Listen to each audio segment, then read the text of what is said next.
Hello! అందరికీ నమస్కారం. Welcome to our channel. Andhra Pradesh రాష్ట్రంలో జరుగుతున్న రాజకీయ పరిణామాల్లో గత కొంతకాలంగా వేగంగా పరిణామాలు జరుగుతా ఉన్నాయి. అందులో భాగంగా టీడీపీ, బీజేపీ, జనసేన కూటమి అధికారంలోకి వచ్చిన తర్వాత రాజకీయాల్లో వేగమైనటువంటి మార్పులు జరుగుతా ఉన్నాయి. వాటిల్లో ప్రధానంగా చూసుకున్నట్లయితే వైకాపాను వీడి ఆ పార్టీకి సంబంధించినటువంటి నాయకులు వెళ్ళిపోతున్నటువంటి పరిస్థితులున్నాయి. రాష్ట్రంలో ఉన్నటువంటి ప్రధానమైనటువంటి గతంలో మంత్రులుగా చేసినటువంటి వాళ్ళు గాని, లేదా అంటే ఎమ్మెల్యేలుగా చేసినటువంటి వాళ్ళు గాని, వాళ్ళందరూ గూడా వెళ్ళిపోతున్న పరిస్థితి ఉంది. ఇప్పుడు రీసెంట్‌గా చూసుకున్నట్లయితే వైజాగ్ మున్సిపల్ కార్పొరేషన్‌కి సంబంధించినటువంటి కార్పొరేటర్లు గూడా ఆ పార్టీని వీడి కూటమి వైపు వెళ్తున్నటువంటి పరిస్థితి మనకు కనిపిస్తుంది. నిన్న జరిగినటువంటి సమావేశంలో గూడా ఆహ్, వై వైసీపీకి సంబంధించినటువంటి కార్పొరేటర్లు అటువంటి నిర్ణయం తీసుకున్నట్టుగా తెలిసింది. దీనికి సంబంధించి భవిష్యత్తులో అంటే వాళ్ళు ఏ రకమైనటువంటి ప్రయత్నాలు చేస్తున్నారు, ఏ రకంగా ఉండబోతుంది అని చెప్పేసి దానికి సంబంధించి మనతో పాటు మాట్లాడడానికి టీడీపీ అధికార ప్రతినిధి ఆహ్, శ్రీనివాసరావు గారున్నారు. వారితో మాట్లాడి మిగిలిన సమాచారాన్ని తెలుసుకుందాం. నమస్కారం శ్రీనివాస్ గారు. నమస్తే మునీంద్ర గారు. సార్ ఇప్పుడు రాష్ట్రంలో జరుగుతున్న పరిస్థితులను గనక పరిశీలించినట్లయితే వైసీపీకి కేవలం 11 ఎమ్మెల్యే స్థానాలే వచ్చినాయి. వాట్లల్లో ఉంటే మన పరిస్థితి ఏ రకంగా ఉంటుందని చెప్పేసనని చాలామంది ఆందోళన చెందుతున్నారు. అందులో భాగంగా ప్రధానంగా అయితే ఇంకా కింది స్థాయిలో ఉన్నటువంటి కార్పొరేటర్లు ఇంకా ఇదిగా ఉన్నారు. ఈ టైంలో జీవీఎంసీ గ్రేటర్ మున్సిపల్ వైజాగ్‌కి సంబంధించినటువంటి వాళ్ళు గూడా కార్పొరేటర్లు ఏదో పార్టీ మారాలనే ఆలోచనలో ఉన్నట్టు అనిపిస్తుంది. ఏంటి ఇది ఎందుకోసం వాళ్ళు మారుతున్నారు? ఏ రకంగా ఉండబోతుంది? మొదట ఉల్ఫ్ టీవీ ప్రేక్షకులకి, మునీంద్ర గారు మీకు నా తరపున తెలుగుదేశం పార్టీ మొదటి నమస్కారం. జగన్మోహన్ రెడ్డి పరిపాలన వైనాట్ 175 అని రాష్ట్రంలో సిద్ధమా అని చెప్పిన జగన్మోహన్ రెడ్డి గారు ఈరోజు మా జగన్ మామయ్య ఏమీ పీకలేరని చెప్తే నెత్తి మీద 11 ఎన్నికలు పెట్టి మిగిలిన బీకేశారు. ఆ తర్వాత పార్టీని, పార్టీ నాయకుల్ని, కార్యకర్తల్ని, ఎమ్మెల్యేలని, ఎంపీలని, మాజీ మంత్రుల్ని కాపాడుకోవాలంటే తలప్రాణం తోక్కొస్తుంది మా జగన్మోహన్‌కి. కొంచెం తాడేపల్లి గెస్ట్ హౌస్‌లో కూర్చొని పబ్‌జీ ఆడతాడు. దిక్కుతెల్లే. మళ్ళీ పరిగెత్తుకుంటా బెంగుళూరుకెళ్తాడు. దిక్కుతెల్లే. ఆడ సైకో గో బ్యాక్ అంటున్నారు. మల్లాడి బరి గురించి మళ్ళీ ఎవరన్నా శవాలు కనపడతాయని చూస్తాడు. వెంటనే ఈ మధ్య ఒక శవం కనపడింది. ఆ శవ వాసనతో మా జగన్ నగోరా బాబా ఆగమేఘాల మీద పల్లానికెళ్ళిపోయాడు. సో, ఈ పరిణామాలు గమనించిన వైఎస్ఆర్‌సీపీలోని ఎమ్మెల్యేలు, కార్యకర్తలు ఒక దిగ్భ్రాంతికి గురవుతున్నారు. ఏమైంది మా జగన్ మామయ్య? ఈ నగరానికి ఏమైంది? మా వైసీపీకి ఏమైందని ప్రశ్నలు మొదలయ్యాయి. ఎందుకు ఈ మాట వచ్చిందంటే, ఓడిపోయిన ఎమ్మెల్యేలు, మంత్రులు, ఎంపీలు, కష్టపడిన కార్యకర్తలు. మా జగన్ మామయ్యని కలవాలని ప్రయత్నం చేశారు. ప్రజా దర్బార్ అని ఒక కార్యక్రమం పెట్టాడు. తెల్లారిపోతే షో స్టార్ట్ అవుతుందనుకున్నారు. టికెట్లు అక్కడ క్లోజ్ చేసి. ఏంటి ఇది మళ్ళా మొదలుకొచ్చేసిందే? సినిమా స్టార్ట్ అవుతుందనుకున్నా వదిలేసినవే అని మళ్ళీ భయపడిపోయాడు.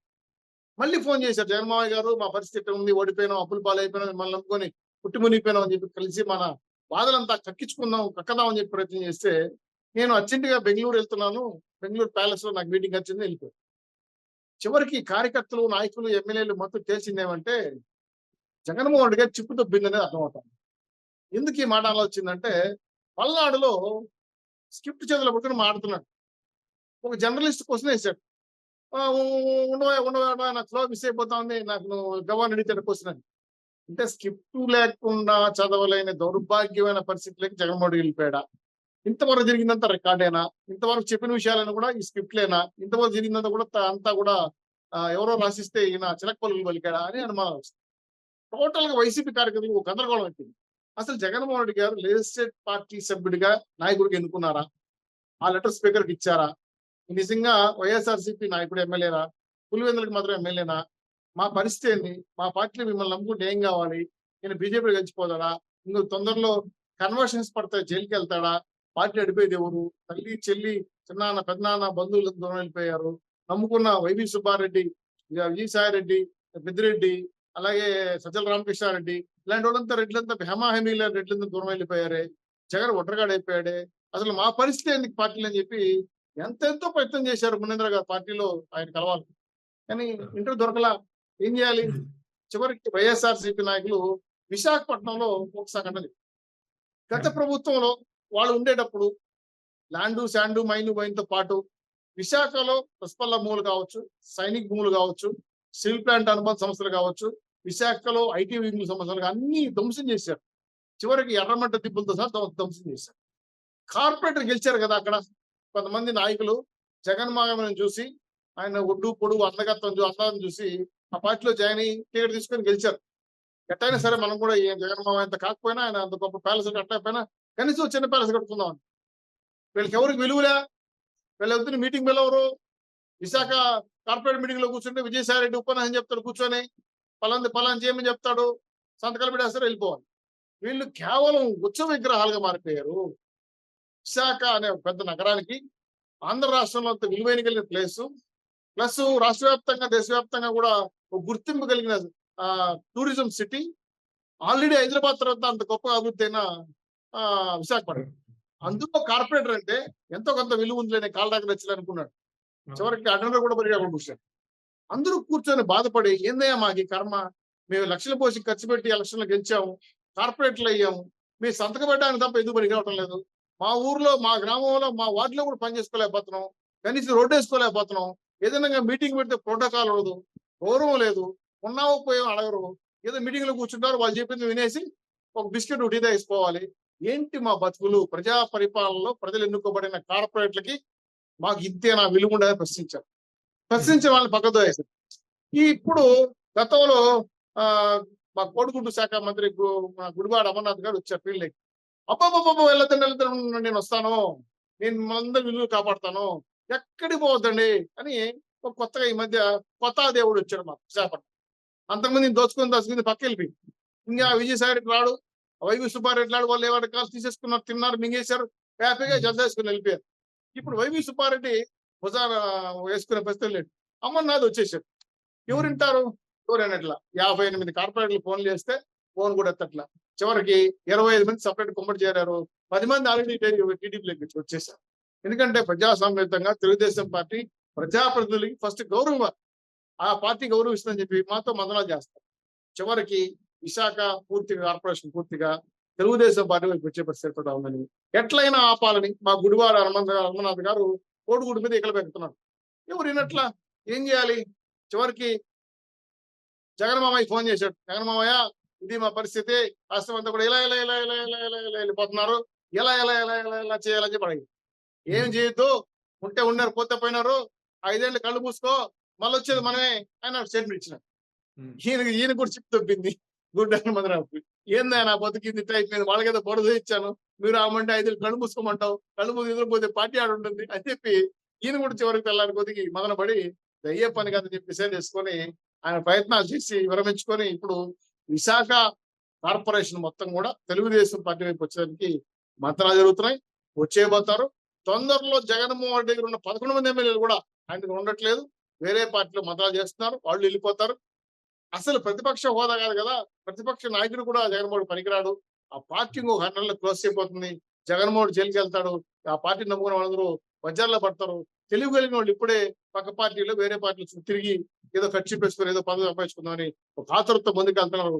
టోటల్ గా విశాఖపట్నంలో జైకత్తం మోగిన ఒకప్పుడు వైసీపీ నాయకులకి జెండా మోసే కార్యకర్త కూడా ఉండడం లేదు. పూర్తిగా విశాఖ వాష్ అయిపోతా ఉంది. విశాఖ రాజధాని చెప్పారు, విశాఖ అద్భుతంగా నగరం చేస్తామన్నారు, విల్లాస్ కట్టారు, దొంగతనంగా దోపిడీలు చేశారు, ఫార్మా కంపెనీలు పెడతామన్నారు, ఐటీ కంపెనీలు, అన్ని అబద్ధాలు, పచ్చి అబద్ధాలు. విశాఖ పేరు చెప్పి వేల కోట్ల రూపాయలు దోచుకొని భయంకరంగా లబ్ధి చేసుకొని వాళ్ళు చక్కబెట్టుకొని అక్కడి నుంచి పారిపోయారు. ఇది వైసీపీ కడప రాజకీయం చేసింది విశాఖపట్నంలో. ఇది తెలుసుకున్న విశాఖ ప్రజలు బుద్ధి చెప్పారు, ఓడగొట్టారు.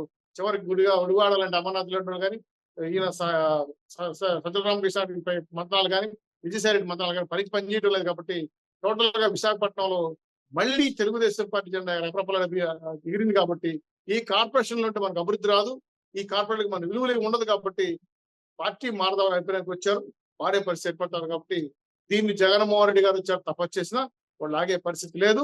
అధికారంలో ఉండేప్పుడు వాళ్ళు కనీసం పూచికి పుల్లంత విలువ కూడా ఇవ్వలేదు. ఇప్పుడు వచ్చి వీళ్ళు గొప్పలు చెప్తే నమ్మే పరిస్థితి. జగన్మామయ్య మీద నమ్మకాలు పోయాయి.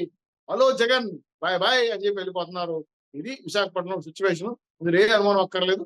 విశాఖ తొందరలో వైఎస్ఆర్సీపీ పార్టీ షట్టర్ క్లోజ్ చేస్తా ఉంది.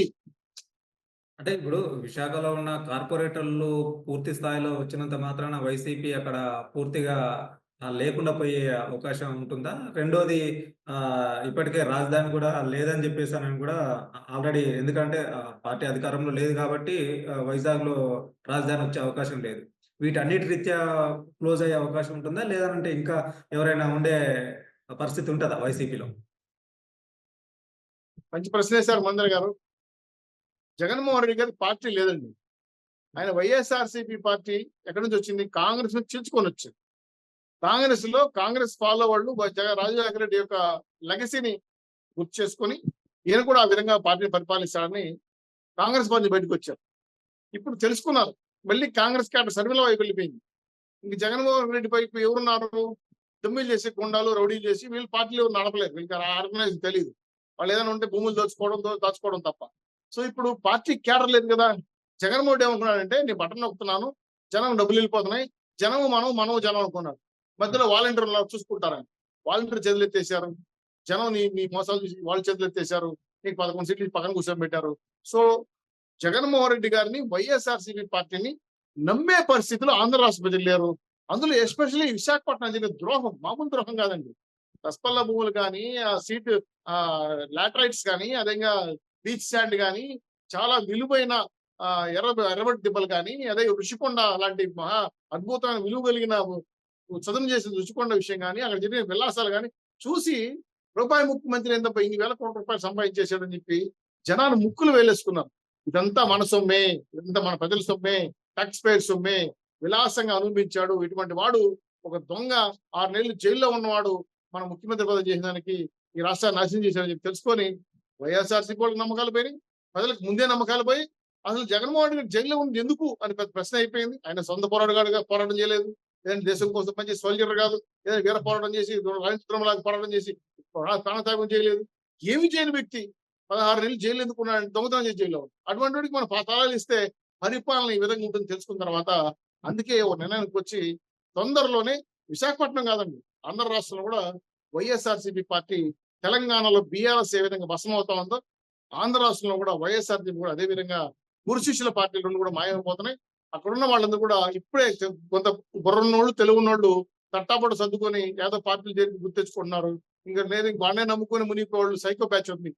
మద్యానికి, జేబ్రాండ్కి, బంగ్యాకి, డ్రగ్స్ కలవాడు సైకో బ్యాచ్ కొంతమంది వాళ్ళు ఈ మధ్యగా హత్యలు చేస్తున్నారు, అమ్మాయి మీద దాడి చేస్తారు, సైన్స్ క్యాచ్ కూడా చేస్తున్నారు. ఈ బ్యాచ్ రాదండి, ఎందుకంటే ఆయనతో అడ్డుపెట్టి ఉన్నారు, ఎందుకంటే వాళ్ళతో సామ్రాజ్యం నిమగ్నమైనారు కాబట్టి వాళ్ళ కేసుల్లో బట్టి వాళ్ళు తేలిపోతారు తప్ప ఆయన పార్టీ నడిపే పరిస్థితి లేదు. ఇంకోటి ఏంటంటే జగన్మోహన్ రెడ్డి గారు రాజకీయ నాయకుడు కాదండి, ఆయన వ్యాపారవేత్త, మానవైన వ్యాపారవేత్త. వచ్చాడు, వ్యాపారం చేసుకున్నాడు, దోచుకున్నాడు, వెళ్ళిపోతాడు. సో రాజకీయాలు తెలియదండి ఆయనకి. అది లేకపోతే సొంత పార్టీ కార్యకర్తలు కొట్టుకొని చచ్చిపోతే ఆడికి వెళ్ళి అమ్మ కూడా వచ్చిందా, మీ నాయన కూడా వచ్చిందా, మీ అమ్మకు గుడ్డి ఇచ్చినారా, ఈ మాట్లాడతారు ఎవరన్నా. అయ్యా బాబు కష్టాల్లో ఉన్నావు, 10,000 పెట్టుకో, సాయం చేస్తున్నా పెట్టుకో, సాయం చేసుకుని అండగా ఉంటా అని చెప్పలేసి 10 పైసలు వాళ్ళకి ఇవ్వకుండా తీయని మాటలు చెప్పేసి తెని పుస్తకత్తులాగా పోయి వచ్చే ఈయన రాజకీయ నాయకుడు అంటారు. అసలు రాజకీయాలు పనికిరాని వ్యక్తి ఈ ప్రపంచంలో, భారతదేశంలోనే ఈ ప్రపంచంలో రాజకీయానికి పనికిరాని ఏకైక వ్యక్తి జగన్మోహన్ రెడ్డి గారు. ఇది అందులో అక్కర్లేదు. సార్ ఇప్పుడు అంటే ఏపీలో జరుగుతున్న రాజకీయ పరిణామాల్లో ఇంకో ఆసక్తికరమైనటువంటి అంశం గూడా బయటకొస్తుంది. ఒకటి మొన్నటి వరకు ఎన్నికల ముందు సమయంలో గూడా ఇది బయట బాగా ప్రచారం జరిగిన అంశమే. వైఎస్ షర్మిల తన అన్న పైన అంటే ఉన్నటువంటి ఆస్తుల వివాదాల్లో తనకు రావాల్సినటువంటి వాటా పైన గూడా ఏదో చేయాలని జెప్పేసారని గట్టిగానే నిర్ణయించుకున్నదని జెప్పేసారని కాంగ్రెస్‌కు సంబంధించిన మాజీ ఆర్టీసీ చైర్మన్ గూడా గోనె ప్రకాష్ రావు గూడా ఆహ్, ఒక కామెంట్ గూడా చేశారు. అంటే వాళ్ళ వాటాకు సంబంధించినటువంటి డబ్బులను షర్మిల గారికి ఇవ్వమని జెప్పేసి అనడం.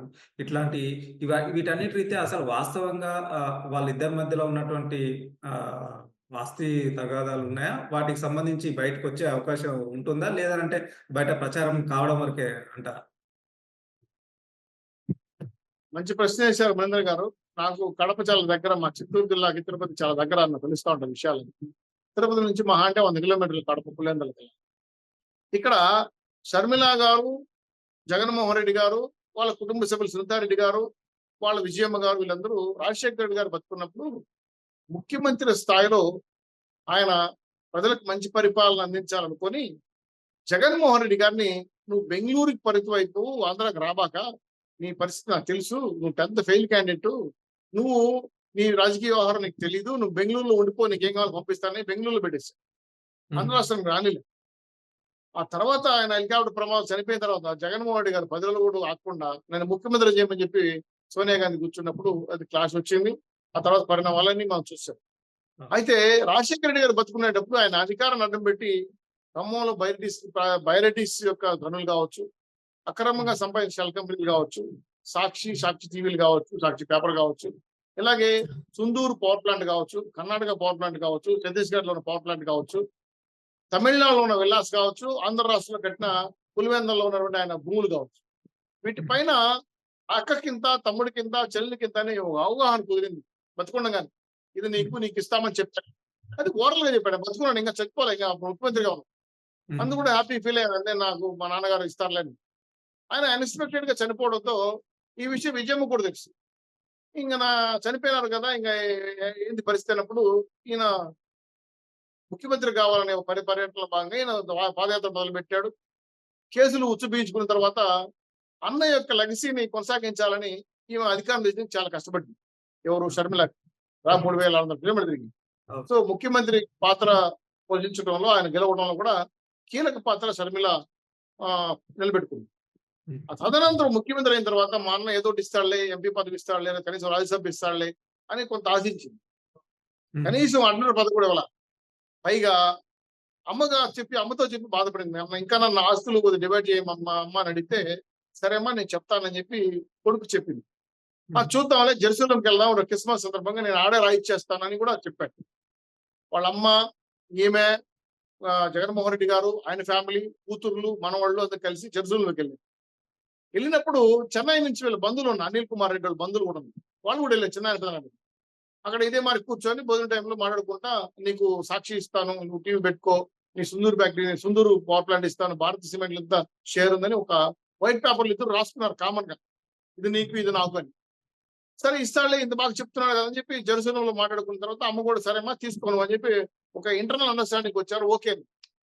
ఆ తదనంతరం మళ్ళీ ఇటుకు వస్తే ఆంధ్రాకి వచ్చే లోపల జగన్మోహన్ రెడ్డి గారు అపరిచితుడు కదా, వెంటనే మారిపోయి నేను ఇచ్చే ప్రసక్తే లేదని మళ్ళా బంధువుల దగ్గర డిస్కస్ వస్తే చూద్దాంలే, మాడదాంలే దాటేసి, ఇది కాదు అని షర్మిలని నేర్కెళ్ళింది.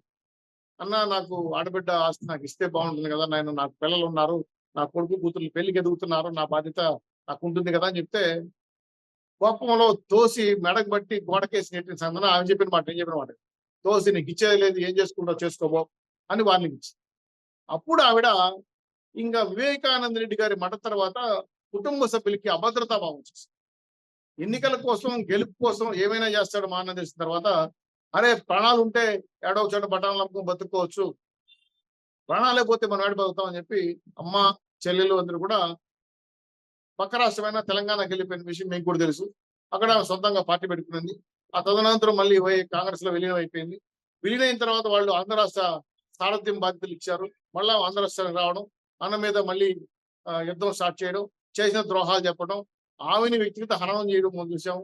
అలాగే సునీతారెడ్డి గారు, ఏదైతే ఇప్పుడు చిన్నాన్న కొడుకు వివేకానంద కూతురు ఉందో, ఆవిడ కూడా ఈ పోరాటం తోడైంది. ఎందుకంటే వివేకానంద హత్య విషయంలో అయితే సాక్ష్యాధారాలు లేవు, ఆవిడ కూడా దాన్ని ఫైట్ చేస్తా ఉంది. సో ఇద్దరు చెల్లెళ్ళు కూడా భారీగా ఫెరోషియస్ గా ఈరోజు రాష్ట్రంలో ఆయన వ్యతిరేకంగా పనిచేశారు. ప్రజలకు విషయం జరిగి అన్ని చెప్పారు. కాబట్టి జగన్మోహన్ రెడ్డి గారు ఇంత పాపాత్ముడా, కుటుంబ సభ్యుల్ని అధికారం కోసం పనిచేస్తారా, ఈయనకి ఆదాయం తప్ప, డబ్బు తప్ప ఇంకేం పట్టవా, మానవ సంబంధాలు విలువ తెలియదా, తల్లి చెల్లికి ఉన్నటువంటి గౌరవం ఇవ్వడా అని జనం ఆలోచించారు. అమ్మో ఇంత దుర్మార్గుడా. సో షర్మిల చేసిన వ్యాఖ్యలో నిజాయితీ ఉంది. ఆవిడ అడిగేదానికి హక్కు ఉంది.